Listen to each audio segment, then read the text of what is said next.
Gusto mo makakuha ng ekstrang gantimpala na kung saan pagkatapos ng Ramadan ay meron ka pa rin matatanggap na ekstrang gantimpala sa loob ng isang taon na kahit nasa trabaho ka, kahit may ginagawa ka, naglalaba o kung ano man dyan ang ginagawa o nasa duty, nasa trabaho o napakahimbing ng tulog mo ay nakatala na sa buong taon ng 2026 ay para ka nang nag-ibada sa loob ng isang taon. Subhanallah wa masya Allah. So pakinggan mo ang hadith na ito na sinabi ng mahal na propeta Muhammad sallallahu alaihi wasallam.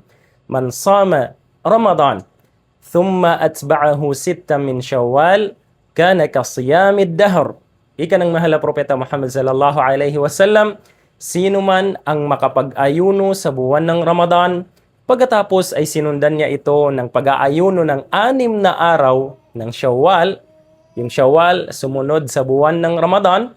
Kapag nag-ayuno siya dyan, ay para siyang nag-ayuno sa loob ng isang taon. Halimbawa, may ginagawa ka, kahit may ginagawa ka tulad ng sinabi natin, kahit may ginagawa ka, naglalaba, natutulog, nagtatrabaho, ay nakatala na sa buong taon ng 2026 ay para ka nang nag-ibada sa loob ng isang taon. Subhanallah wa masya Allah. Napakainam na makapag-ayuno tayo ng 6 na araw pagkatapos natin mag-ayuno sa buwan ng Ramadan. Ngayon, ang katanungan ng mangilan-ilan sa atin, Ustad, ako bilang sisters, hindi na kumpleto ang pag-aayuno ko sa buwan ng Ramadan dahil sa buwan ng dalaw. So, anong pinakamainam? Palitan ko ang mga hindi ko na pag-ayunuhan sa Ramadan o di kaya unahin ko yung 6 na araw na pag-aayuno sa Shawwal. So, ang pinapanigan natin dyan sa ating mga ulama, sapagat nahati ang ating mga ulama sa mga opinyon kung paano isagawa ang 6 na pag-aayuno sa sumunod na buwan ng Ramadan.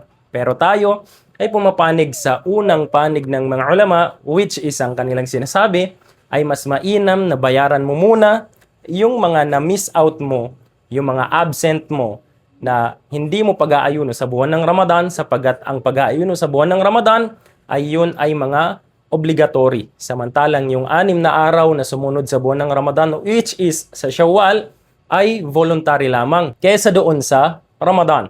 So, doon tayo pumapanig na mas mainam na tayo ay mag-ayuno muna sa mga hindi natin napag-ayunuhan sa buwan ng Ramadan.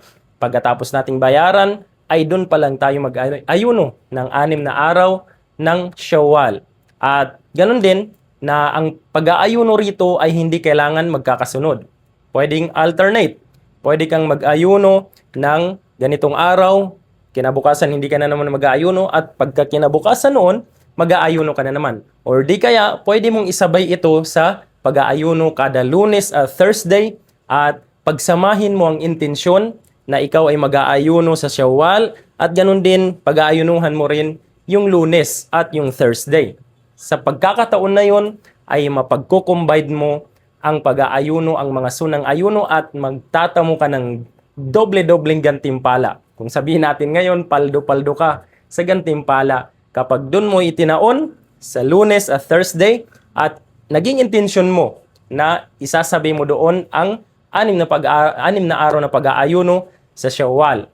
So, nawa ay nakakuha kayo ng kaunting kaalaman sa ating video, at huwag niyong kalimutang i-share at mag-iwan na rin ng like at comment sa ating comment section para naman makita ng mga followers ninyo at ma-aware sila at makakuha rin kayo ng gantimpala sa pamamagitan ng dahil sa inyo ay na-aware sila. Inshallah, makakuha tayo ng gantimpala lahat. Allahumma amin. Shukran. Assalamu alaikum. محمد كان علم كليبس. محمد كان علم كليبس.